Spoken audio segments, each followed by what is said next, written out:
Hello tout le monde, c'est Thomas de la chaîne YouTube Wrestling Kingdom. J'espère que vous allez bien. Aujourd'hui, on se retrouve pour la review du show JCW Blood on the Hills qui a eu lieu le 17 décembre.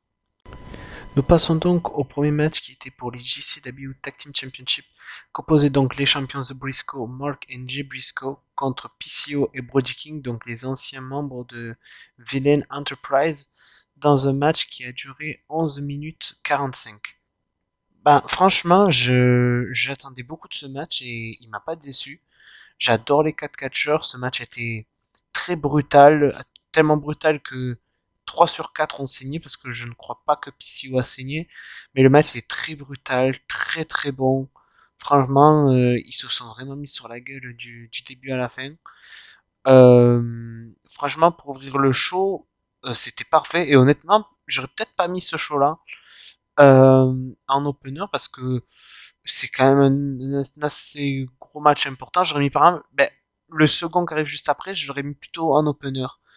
Et celui-là, j'aurais mis justement peut-être en deuxième ou plus tard dans la carte parce que bon, c'est déjà un match pour le titre. Et je trouve qu'il a été vraiment excellent, voire même trop bien pour un opener en fait.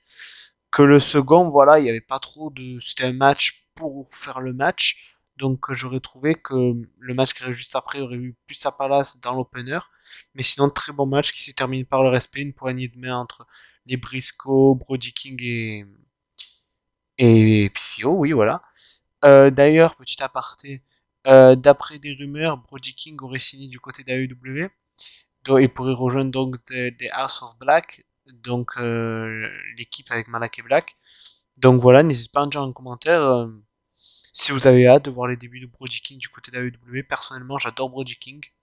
Donc voilà, je suis très content. Mais en tout cas, pour revenir au match, très bon match, voire même match trop bon pour un opener. Nous passons donc au prochain match qui a opposé donc Tony Deppen contre Nick Wayne dans un match qui a duré 13 minutes 04. Bon, ce match, je vais dire plusieurs choses. Premièrement, il était bon, ça j'ai rien à dire. C'est quatre catcheurs, deux catcheurs, pardon, je sais pas pourquoi j'ai dit 4. Vraiment excellent. Nick Wayne très bon avec Flyer, Tony Deppen plus du côté technique. Mais je trouve, voilà, comme je l'ai dit, il aurait eu plus sa place en opener. Pourquoi? Parce que il y a rien de bâti, je veux dire, dans le match. Je veux dire, bon, vous allez me dire que dans l'autre, c'est pareil, mais il y a quand même une histoire. Dans le premier, c'est par exemple, Villain Enterprise, donc Brody King et PCO, quand ils étaient devenus champions ROH, ils avaient battu les Briscoe. Et là, ils avaient une chance pour le titre DCW contre les Briscoe. Donc, il y avait quand même une petite histoire derrière que là, c'était un bon match, mais sans rien derrière, sans rien derrière, quoi, sans cheat, sans storyline, sans rien. Donc voilà, disons, c'était le match que je savais qu'il allait être bien, mais j'avais pas une aussi grosse hype que pour les autres, en fait. Donc, bon match, mais je l'aurais placé en opener. C'est ma seule, disons, critique que j'ai sur ce match, sinon le match était bien et ça s'est terminé par une victoire de Tony Deppen. Nous passons au prochain match qui était Matt Cardona et Chelsea Green contre Posse, Ali Catch et Effie. Un match que j'attendais avec impatience car j'adore les deux équipes, oui voilà. J'adore la rivalité, j'adore comment tout a été mis en place, vraiment. Cette rivalité, j'adore. Matt Cardona, pour moi, c'est clairement un des meilleurs heals en ce moment dans toute fédération confondue. Pour moi, c'est sans aucun doute un des meilleurs heals. Et il s'est fait huer, bon, Posse, ils se sont fait acclamer, ça c'est normal. Le match était très très très très bon. Vraiment, on se voyait qu'il y avait une rivalité entre les deux. Au début, ça a commencé à les filles qui se battaient, les mecs qui les séparent, après les mecs qui se battent, les filles qui s'en prennent aux mecs. On a vraiment eu du bon catch, vraiment. Euh, du coup, ça s'est terminé par une victoire de Passy, Effie et Ali Catch par Ali Catch qui a fait. Bah, déjà, euh, Effie avait fait un Rock Rider sur Matt Cardona et juste avant Ali Catch avait fait un Pie Driver et pour pas que Chelsea intervienne, elle a fait un Pie Driver sur Chelsea et du coup victoire de Passy. À la fin, Matt Cardona, il a pris le micro, il a fait ouais, j'en ai marre que vous nous manquiez de respect à moi et Chelsea. Eh ben, si c'est comme ça, je ne serai pas au ballroom. Vous savez, la salle de la ECW, je démissionne. Personnellement, je pense qu'il a fait ça, voilà, pour se faire huer et tout, mais je pense qu'il sera là quand même parce que sur la vidéo promotionnelle, il y était dessus, donc je le vois mal pas revenir. À mon avis, il faisait ça pour que les fans se réjouissent, qu'après quand il va revenir, il va dire ouais, vous croyez que j'étais parti, mais c'est moi la star, enfin un truc de ce style. Parce que voilà, comme j'ai dit, Matt Cardona et Chelsea, c'est vraiment un couple de heels qui sont parfaits en heels, je les adore en heel. Mais en tout cas, le match était super, je pense que c'est la fin de leur rivalité, mais je pense que Matt Cardona, justement, ils vont attendre de faire le match au Ballroom, pour le retour de Matt Cardona qui va faire à mon avis une petite pause du côté de JCW et se focaliser sur Impact et les autres dates qu'il a à faire et revenir encore plus détestable, encore plus heel du côté de ce show-là. Mais en tout cas, très bon match et rivalité que j'ai beaucoup apprécié. Nous passons au prochain match qui était pour les Air Rage World Championship dans un Pure Rules match qui opposait donc le champion Jonathan Gresham contre AJ Gray dans un match qui a duré 11 minutes 10. Match que j'étais assez curieux de voir car d'un côté on a Jonathan Gresham, bon je vais pas me répéter mais bon je vais le redire quand même, qui est pour moi un des meilleurs catcheurs techniques, voire le meilleur catcheur technique au monde, contre AJ Gray qui est un catcheur que j'apprécie beaucoup mais que je savais qu'au niveau technique il pouvait assurer, mais bon, je pense pas qu'il était au niveau de Jonathan Gresham. Et même s'il a réussi quand même à tenir le coup, à bien résister, on voyait que niveau technique, Jonathan Gresham il était au-dessus. Voilà, AJ Gray, niveau striking, il était très bon par contre, il se défendait assez bien, il était assez résistant. Au début du match, Jonathan Gresham lui a essayé de lui tendre la main, ça n'a pas marché. À la fin, ça n'a pas marché. Donc voilà, mais Jonathan Gresham a encore montré son côté technique et justement il a eu par de la technicité. Mais en tout cas, non, le match était très très bon et je crois que c'est la première défense du titre Airwash du côté de l'Indy depuis Final Battle.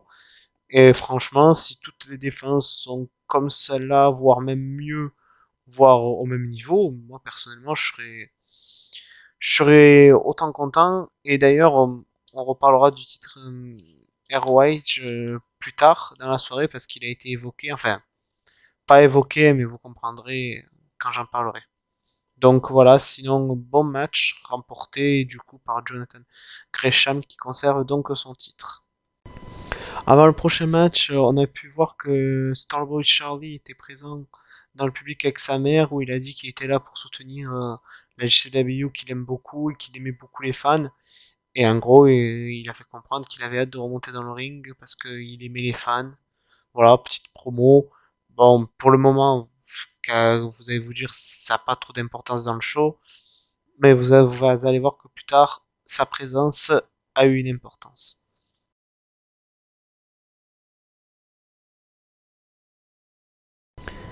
Nous passons au prochain match qui opposait donc Blake Christian contre Alex Zane dans un match qui pour ma part j'attendais beaucoup parce que c'est deux catcheurs que vraiment j'adore énormément. Le match a duré 14 minutes 21 et 14 minutes 21 de pur bonheur. Ça s'est commencé par un grand hug entre les deux, vraiment deux catcheurs mais vraiment WWE ils ont clairement merdé avec eux parce que ces deux catcheurs mais vraiment talentueux. Ça a été fluide, ça a été technique, il y a eu de la voltige, il y a tout eu dans ce match.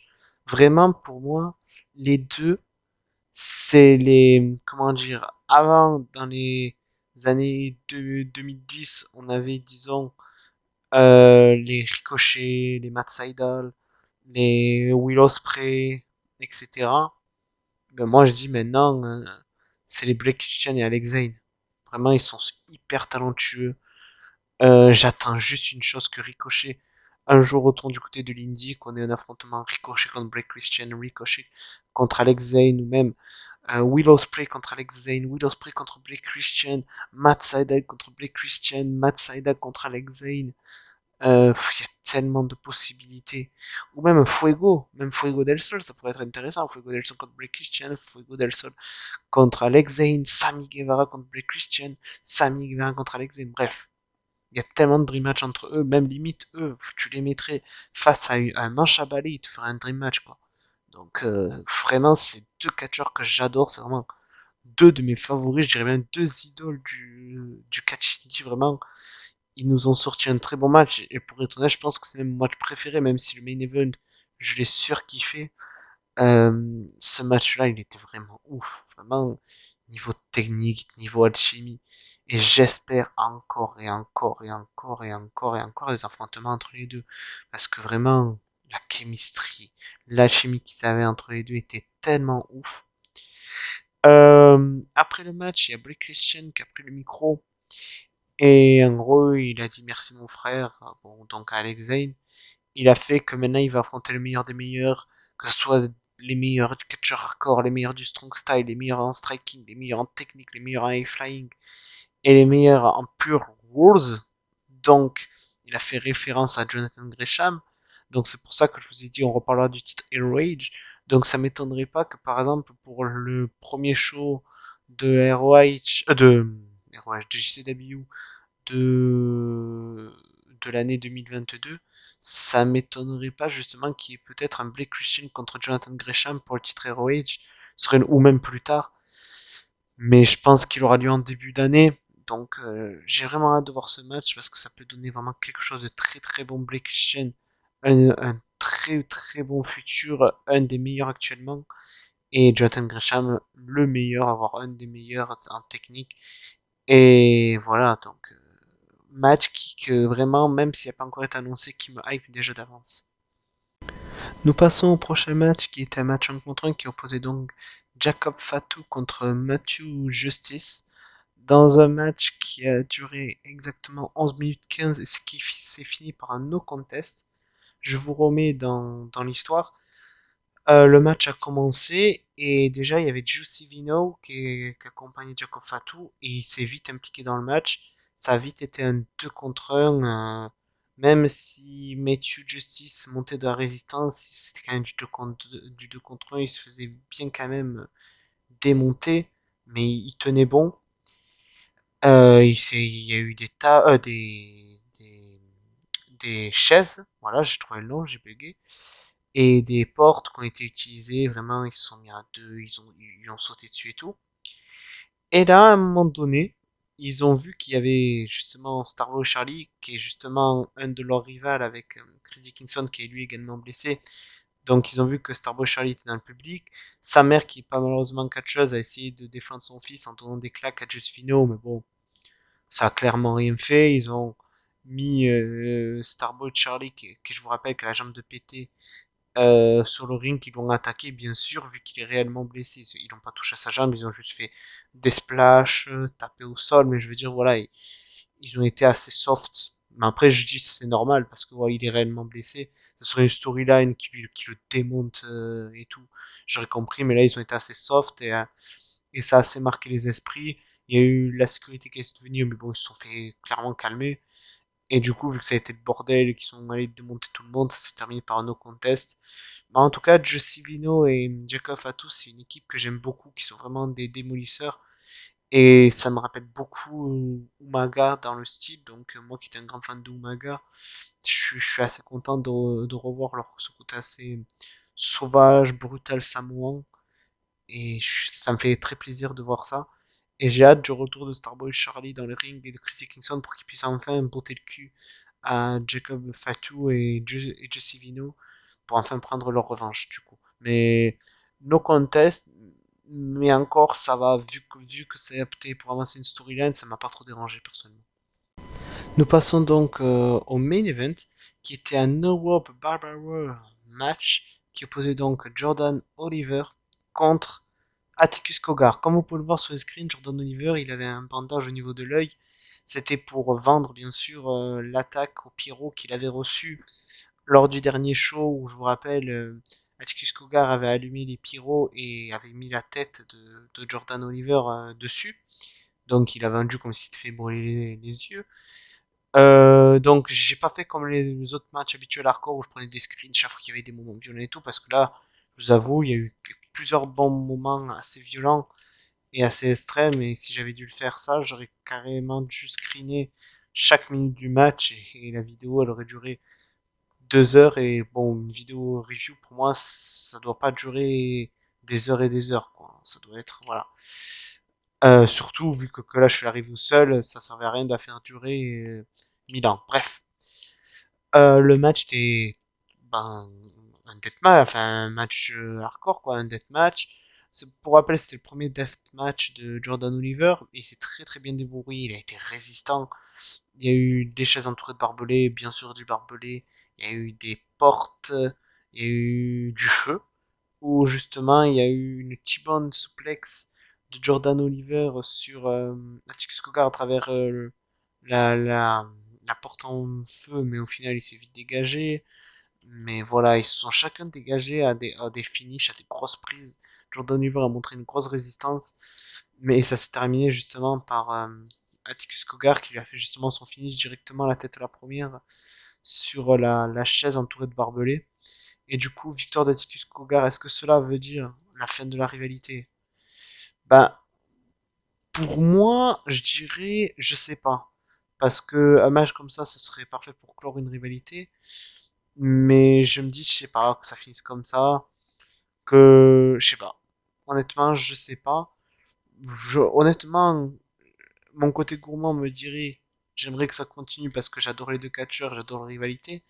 Mais de l'autre, je me dis, quoi pour la suite? Un match en cage, un autre deathmatch, un match à l'extérieur, je sais pas, un parking low blow. Qu'est-ce qu'il pourrait faire de plus? C'est ça que je me demande. Donc, hâte de voir la suite, mais en tout cas, niveau deathmatch, très bon deathmatch, je dirais même c'est un de mes, je dirais pas mon favori, mais c'est un de mes matchs deathmatch favoris de l'année personnellement. Donc, beaucoup apprécié ce match. Nous arrivons donc à la fin de la vidéo. Franchement, ce show-là, c'était un show qui me hypait énormément. La quasi-totalité des matchs, j'avais vraiment hâte de les voir. J'ai pas cité le match à plusieurs qui opposait, attendez, je l'ai pas dans mes yeux, qui opposait Ninjama contre Ares, contre Gringo Loco, contre Jake Cardwell, contre Jimmy Lloyd et Matt Vandagriff. Parce que tout simplement, je sais pas pourquoi, sur les liens, j'ai essayé de regarder deux liens différents, il n'était pas diffusé. Donc voilà, c'est pour ça que je vous en ai même pas parlé. Il y avait eu ce match, si vous voulez savoir le résultat, victoire de Ninja Mac, qui a fait le tomber sur Ares. Donc voilà, il n'y a pas forcément la durée ni rien. Mais à mon avis, ce show-là, ça devait être juste un dark match pour les personnes présentes. Parce que voilà, les sites, ils en parlent en bref, il n'y a pas eu trop de reviews. Bon, même si moi je rate jamais les reviews, je me fais, moi, je vous parle justement avec mon avis quand j'ai vu le show. Bref, voilà. Sinon, voilà, les matchs qui m'ont le plus plu, ben les Briscoe contre PCO et Brody King, Posse contre les Cardona, donc Matt Cardona et Chelsea Green, et le Blake Christian contre Alex Zane, ça a été vraiment les matchs que j'ai le plus appréciés. Et d'ailleurs, je vous recommande le, le Blake Christian contre Alex Zane qui était juste excellent, je vous le recommande. Et voilà, je pense que j'ai tout dit. Même, ah oui, pardon, le Atticus Cougar et le Jordan Oliver aussi qui étaient très très bons. Mais voilà, en tout cas, je vous recommande le show, hein, comme chaque fois, les shows de CW, je vous le recommande. Regardez-les, vous allez kiffer. Donc, sur ce, je pense avoir tout dit. N'hésitez pas à liker, commenter, partager. Et on se retrouve pour une prochaine vidéo. Allez, à plus!